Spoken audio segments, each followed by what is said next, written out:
morning, everyone. How are you today? Fine. Are you very okay? Yes. Is anyone sick?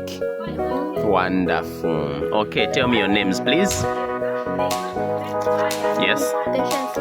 Patience Mukwenya and Normal Bandit. Today's quiz time questions. We are beginning with English. Wonderful. We've been learning about pronouns. Do we remember? Yes. Okay. We said a pronoun is used in place of a noun. Tell me the types of pronouns that we learnt about.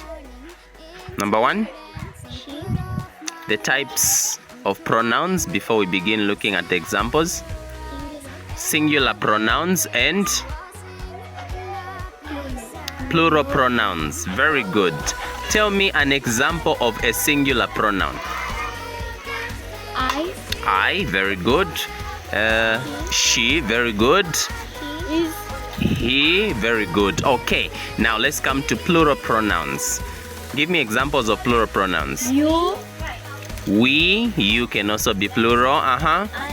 Us. And the last one, we, they. Okay, thank you very much. I want you to identify a subject in this sentence I'm going to give you. You identify the subject and you identify the object. The teacher is teaching pupils. The teacher is teaching pupils. Who is the subject? Teacher. Teacher. And the object? Pupils. And which one is the verb?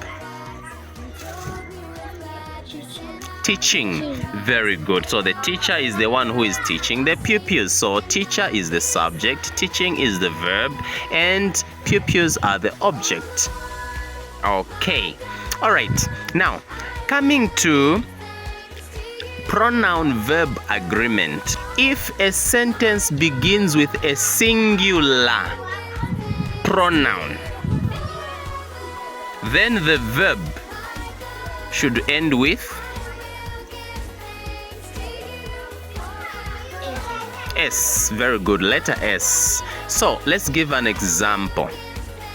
He dash mangoes. He dash mangoes. In the dash, can we use like or likes? Likes. Very good. So we would say he likes mangoes. Very good. How about in a sentence where we say they dash tomatoes? They dash tomatoes. And in the brackets, for instance, we have grow and grows. Which one is the correct verb? Grow. Correct. They grow tomatoes. So that is an example of a pronoun verb agreement. All right, away from English, let's come to science. Science, this week we've been learning about the senses. How many senses do we have? 5. Very good. Since we have 5 senses, I would like us to mention them. Number 1, Earring. sense of touch, sense of hearing, Taste. sense of taste, sense of smell, and the last one, See. sense of sight. Very good. So the sense of sight is associated with the eyes. The sense of hearing is associated with the The sense of taste is associated with the Tongue. The sense of smell is associated with the sense of smell. Nose. Sense of touch is associated with the Skin. Very good. Now let's dig a little bit deeper. That is basic information. Now let's come to the eye itself.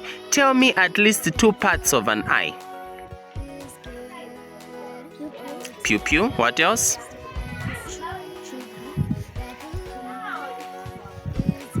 What else? One more part of an eye. There are a lot of parts that we learnt about. Eyebrows. Very good. All right, so let's come to the sense of tastes. How many tastes can the tongue detect? Sour, salt, bitter, sweet. Okay, show me where on your tongue you can be able to taste bitter. Bitter. Behind or at the back of the tongue. Wonderful. How about sweet? Sweet. In front. Okay, wonderful. All right. Now, let us look at the ear. How many parts does an ear have? How many parts does an ear have? 3. Correct. 3. Name them. Outer ear. Middle ear. Okay. Tell me, in the middle ear, which one is the first part of the middle ear to receive sound? The eardrum. Thank you very much. And name one part of the outer ear. The pinna. Very good. Okay. Sound is as a result of dash. Sound comes about because of dash. What makes sound? Vibrations. Very good. All right. Now, before we go, I'll have one question on the skin. Tell me the layers that the skin has. How many layers? 3. Name them. What else? Epidermis, and the last one? Hypodermis. In mathematics, I have a few questions for you. Just mental questions. What is 2 times 5? 10. 10, correct. And what is 10 times 2? 20, very good. And what is 50 times 2? 100. What is 4 times 3? What's the answer? 12, correct. And the last question in today's quiz time. Where in the body do we find the smallest bones? The ear.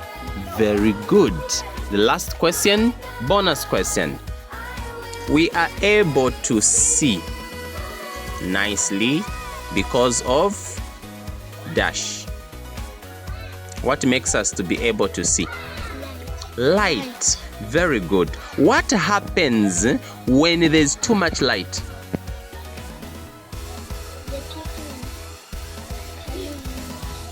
The pupil becomes small. Very good. And what happens when there's less light?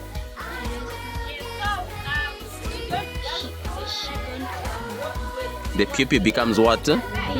Big.